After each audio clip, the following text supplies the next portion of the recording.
I'm not quite sure where to start, but I promise everything I'm about to share actually happened.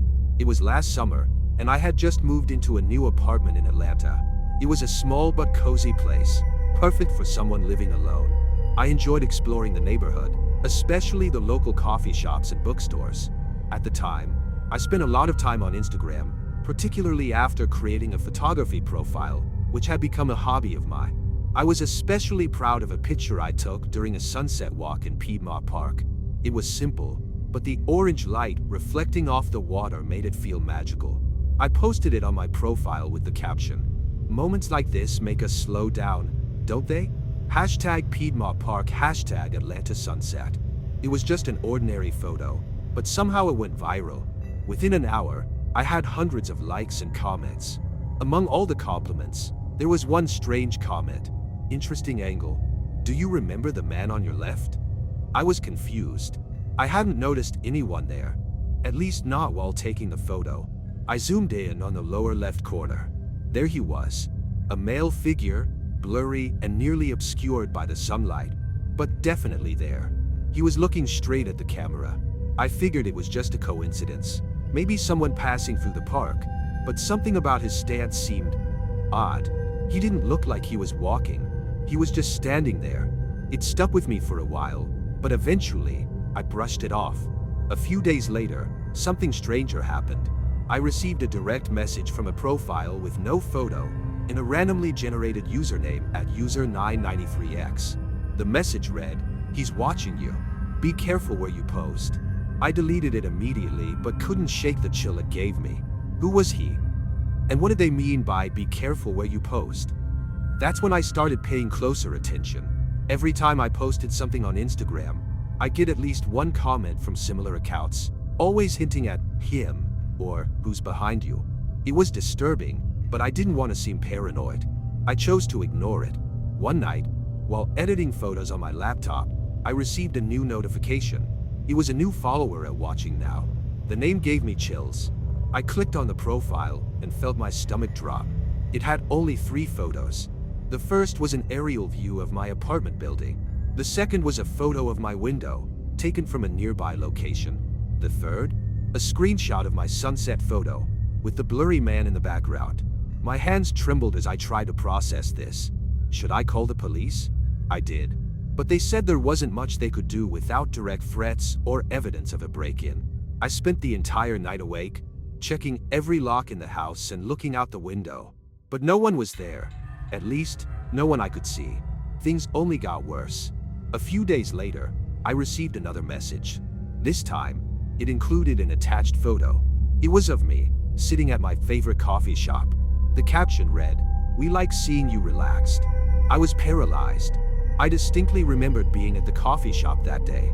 Who had been taking pictures of me without my knowledge? I decided to deactivate my Instagram account.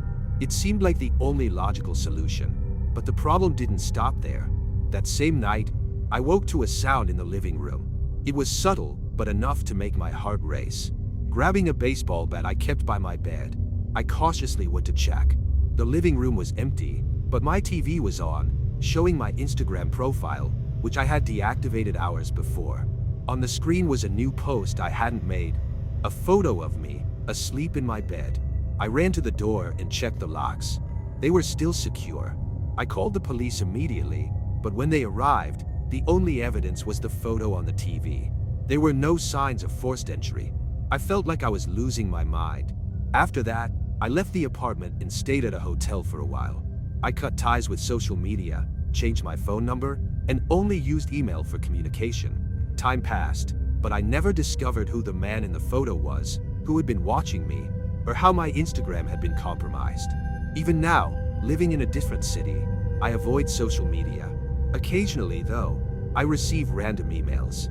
They're always from unknown senders and end with the same signature. You can't hide forever.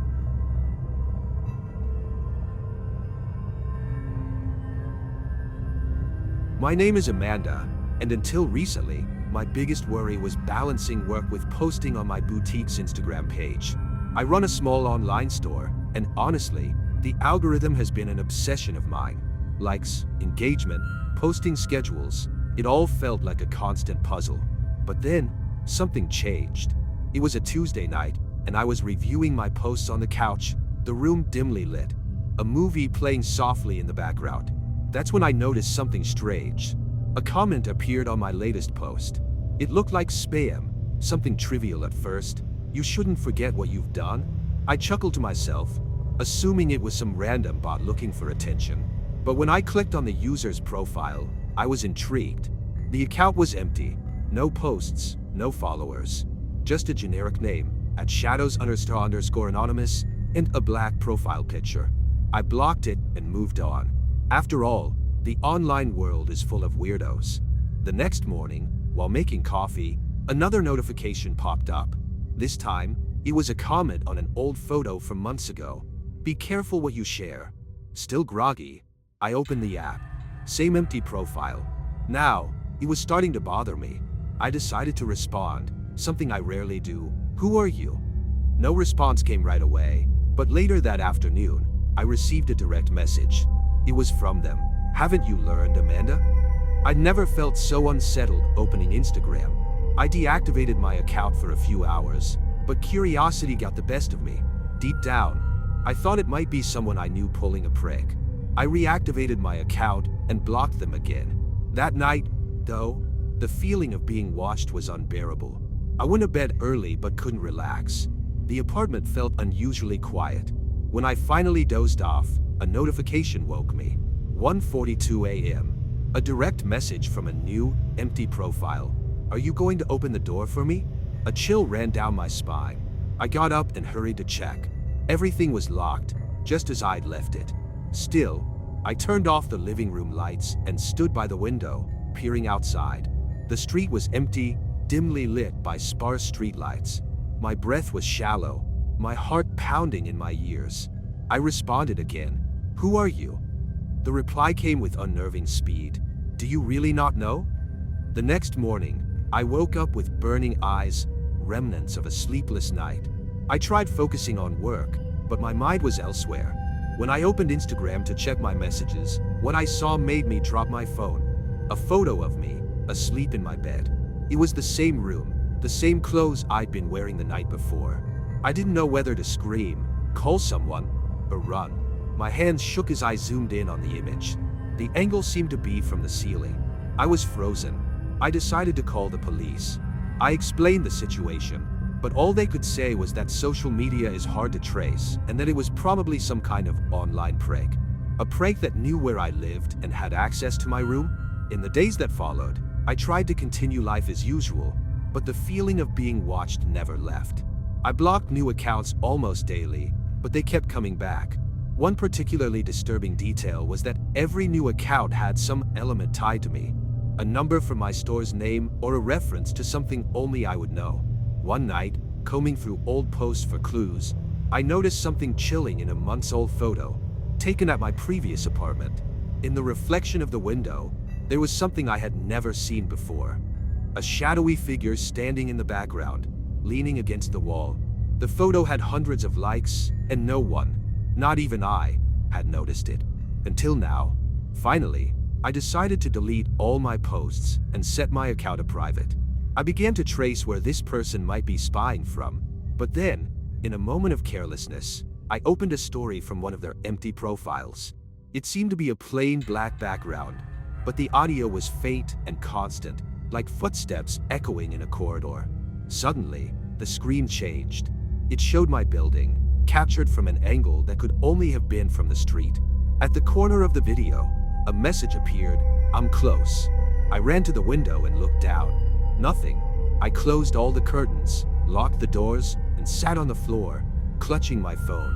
My heart raced as I waited for any other sign. The last message I ever received said, "You're good at hiding, but I'm better." Since then, I've deleted Instagram and changed my phone number.